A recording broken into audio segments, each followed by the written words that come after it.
বিয়ের জন্য মেয়ে দেখার যে আয়োজন আমাদের সমাজে হয় সেটা খুবই গর্হিত এবং ন্যাক্কারজনক। বেশিরভাগ ক্ষেত্রেই মেয়েকে দেখতে ছেলে তো বটেই, ছেলের গোষ্ঠীর অনেক মানুষ দলবল সহ মেয়ে দেখতে যায়, আছে না নাই? এই যে দলবল সহ মেয়ে দেখতে যাচ্ছেন, এই মেয়েকে কারা দেখতে পারে কারা দেখতে পারে না, ইসলামের নির্দেশ কি সেটা আমরা অনেকে জানি না। যেই বিয়ে এবং দাফন কাফনে আমরা ইসলামকে একটু স্মরণ করি, সেখানেও যদি এভাবে রন্ধ্রে রন্ধ্রে ইসলামকে আমরা দূরে সরাই দিই, তাহলে আমরা কিসের মুসলমান, কতটুকু মুসলমান? আপনার বিয়েটা আদর্শ বিয়ে হবে, সুন্নাহসম্মত বিয়ে হবে যদি এই বিয়েতে পাত্রী দেখতে গিয়ে শরিয়ার সীমানা লঙ্ঘন না করেন। শতকরা 99টা বিয়েতে এই জায়গায় এসে আমরা ধরা খেয়ে যাই এবং গুনাহে লিপ্ত হয়ে যাই। সেটা হলো, আপনার ছেলের জন্য আপনি মেয়ে দেখছেন, আপনার ফ্যামিলির তরফ থেকে মেয়েরা গিয়ে মেয়েকে দেখতে পারে পর্দার ভিতরে গিয়ে, সেটা ঠিক আছে। আপনার ফ্যামিলি থেকে একজন পুরুষ মাত্র মেয়েটাকে দেখতে পারবে, সেই পুরুষের নাম হলো আপনার ছেলে। পাত্র সে শুধু পাত্রী দেখবে, পাত্রের কোন পুরুষ আত্মীয় তারা কেউ আর পাত্রীকে দেখতে পারবে।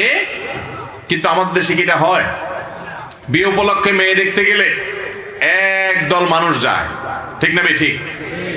বরং মেয়ে দেখতে যাওয়ার সময় যদি ছেলের ভগ্নিপতিকে না ডাকা হয়, তাহলে ভগ্নিপতি বলে, মেয়ে দেখতে যখন আমাকে ডাকা হলো না, এই ফ্যামিলিতে যখন আমার এতই দাম কম, তাহলে আর এই বিয়েতে আমার যাওয়ার দরকার কি? আছে না নাই? এই ভগ্নিপতি জাহেল, সে কোরআন এবং হাদিস সম্পর্কে অজ্ঞ, না জানার কারণে সে এরকম মন্তব্য করেছে। যদি সে ন্যূনতম ইসলাম সম্পর্কে জানতো, তাহলে এই মন্তব্য সে করতো না। তার জন্য ওই মেয়েকে দেখা জায়েজই নেই। ঠিক একইভাবে ছেলের বড় ভাই, ছেলের বন্ধু বান্ধব, ছেলের অমুক আত্মীয় তমুক আত্মীয়, মামা খালু, এমনকি ছেলের বাবা পর্যন্ত মেয়েকে দেখবে না। হ্যাঁ, বিয়ের জন্য মেয়ে পছন্দ হয়ে গেছে, সব চূড়ান্ত হয়ে গেছে, আগ্রহ হয়ে গেছে, এরপর তো বাবা অর্থাৎ ছেলের বাবা অর্থাৎ শ্বশুর তার পুত্রবধূকে দেখতে পারবেন, কোনো অসুবিধা নাই। কিন্তু বিয়ের জন্য মেয়ের চেহারা ছবি দেখে পছন্দ করা, এটা ছেলে পক্ষের মধ্যে শুধু ছেলে দেখবে, আর ছেলে পক্ষের মেয়েদের মধ্যে মেয়ের ছেলের মা, ছেলের বোন, ছেলের ভাবি, অন্য যতজন আছে সবাই দেখতে পারে, কোনো অসুবিধা নেই। কিন্তু ছেলে পক্ষে শুধু ছেলে দেখবে। আমার দেশে এখানে ছেলে পক্ষের এক গাদা পুরুষের সামনে রীতিমতো সবাই গোল হয়ে বসে মেয়েকে ডেকে এনে তাকে দাঁড় করায়া, বসায়া, হাসায়া, কান্দাইয়া, খাড়া করায়া, হাঁটাইয়া বিভিন্ন ভাবে তাকে দেখে মনে হয় যে বাজারে কোনো গরু ছাগল দেখতে আসছে। এইরকম অনাচার আমাদের সমাজে আছে না নাই?